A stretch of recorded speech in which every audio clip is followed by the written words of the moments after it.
Tuhan Sina Pupalo. Nah, pada kesempatan kali ini kami akan melakukan observasi PT Brothers Konsultan Engineering.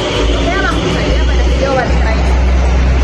Oke, baik, saya pada hari ini bersama kawan-kawan saya ingin menanyakan beberapa hal mengenai tentang organisasi, tentang atau manajerial, tentang layanan konsultan arsitektur. Pada pertama-tama Bapak namanya siapa? Bisa perkenalkan dulu. Saya Iman. Yang pertama saya mau bertanya tentang Bapak bisa menceritakan secara singkat mengenai sejarah berdirinya konsultan ini. Sejarah berdirinya konsultan ini yang pertama itu berhubung dari beberapa saudara yang kebetulan semuanya orang teknik. Ketika kebetulan bergerak di bidang eksakta maupun akademisi. Awal mulanya itu pada tahun 2012.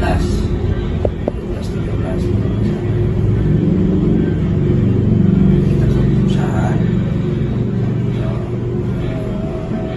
juga ikut beberapa paket pemerintahan dan sampai mempunyai pengalaman dan kita berlanjut ke tahap seleksi akhirnya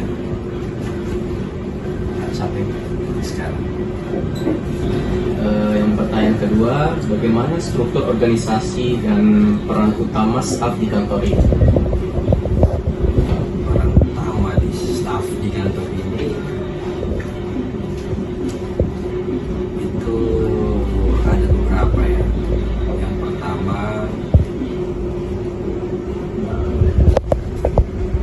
di lapangan biasa kita sebut engineering. Yang kedua administratif. Ketiga ada hukum. Jadi kita bagi tiga grup yang bergerak, beberapa perusahaan yang bergerak di perusahaan. Jadi direktur, bagi saya wakil direktur, administrasi, terus kedua lagi ada engineer.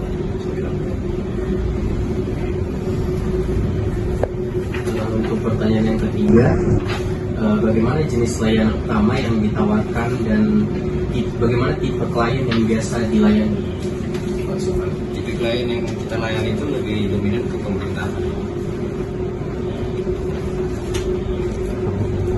Jadi ya seperti yang saya bilang tadi, kita bergerak pengadaan langsung melalui seleksi arsitek. Oke, baik. Pertanyaan selanjutnya, bagaimana alur kerja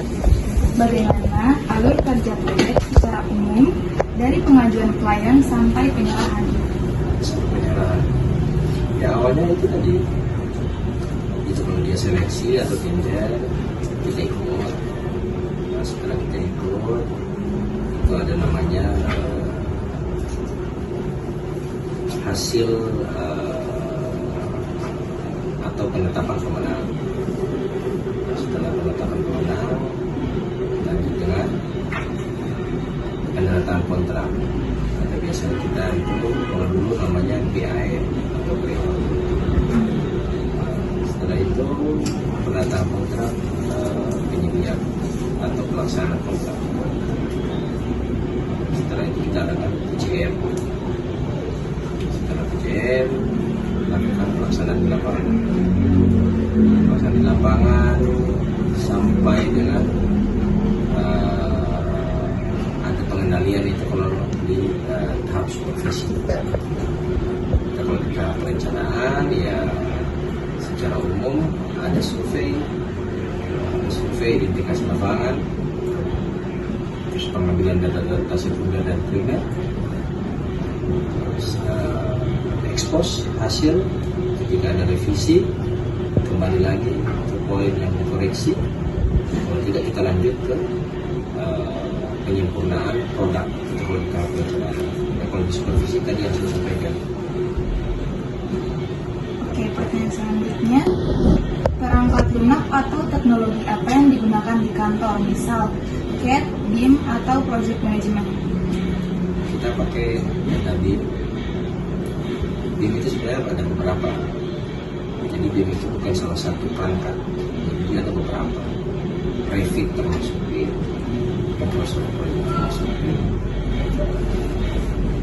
Kita menggunakan di sini ada CAD secara umum, Union, SketchUp, ada Revit juga, sama untuk analisis struktur kita ada ETABS.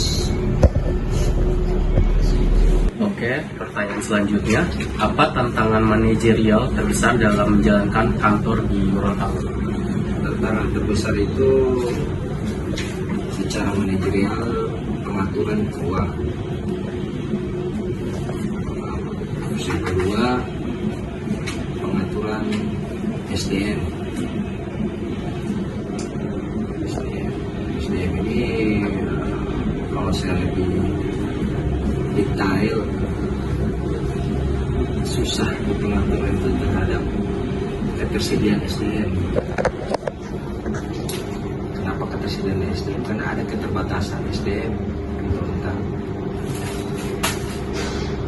Yang mana Gorontalo itu mampu melahirkan fresh graduate, tapi kenyataan di lapangan banyak yang belum memahami ketika masuk di dunia konstruksi. Itu yang agak sulit. Jadi kata lain, kita punya orang, tapi dia tidak ada jasa. Dia punya performa, tapi dia tidak ada jasa atau dia tidak ada sertifikat. Maka berhubungan dengan pemerintah itu, legalitas itu menjadi salah satu poin utama dibandingkan skill atau performa. Giliran di lapangan, giliran diundang untuk klarifikasi, ada beberapa yang tidak tahu menjelaskan apa bidang keilmuan yang dia pegang. Tapi dia ahli bangunan, arsitek, yang berbeda. Itu sih dua itu rahasia. Ya. Bagaimana kebijakan kantor terkait kerahasiaan, perizinan, dan keselamatan kerja? Yang pertama, kerahasiaan perizinan itu sebenarnya kalau dibilang tidak ada kerahasiaan, karena sekarang sudah zaman digital, semua bisa akses. Kenapa demikian?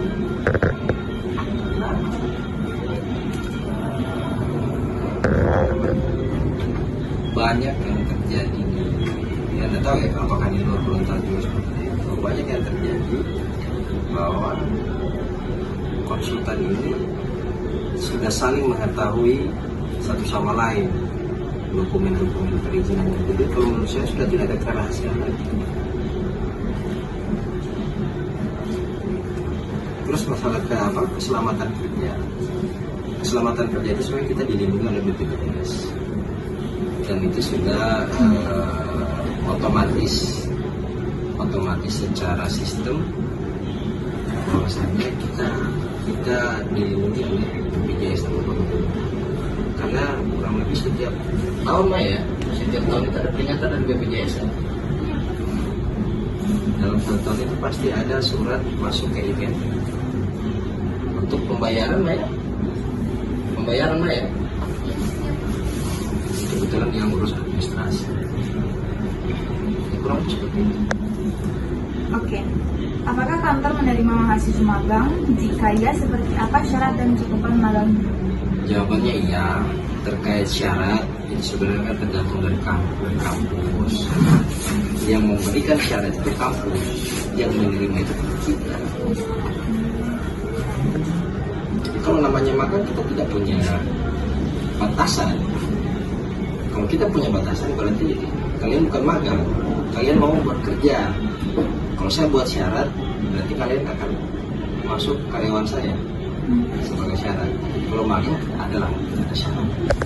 Kira-kira sih. Mohon berikan nasihat bagi mahasiswa arsitektur yang ingin bekerja di konsultan atau membuka praktik sendiri. Mahasiswa. Ya, Saran saya kalau mahasiswa jangan dulu buka praktik sendiri. ya takutnya Terus kalau mau bekerja di konsultan, kalau masih mahasiswa mending jangan dulu bekerja. Itu nasihat saya. Karena kalau bekerja di konsultan, waktu kalian terbuang sebagai mahasiswa. Jadi saran saya jangan bekerja, belajar. Saya belajar bukan bekerja. Oke, mungkin itu saja pertanyaannya, Pak. Terima kasih. Sama-sama.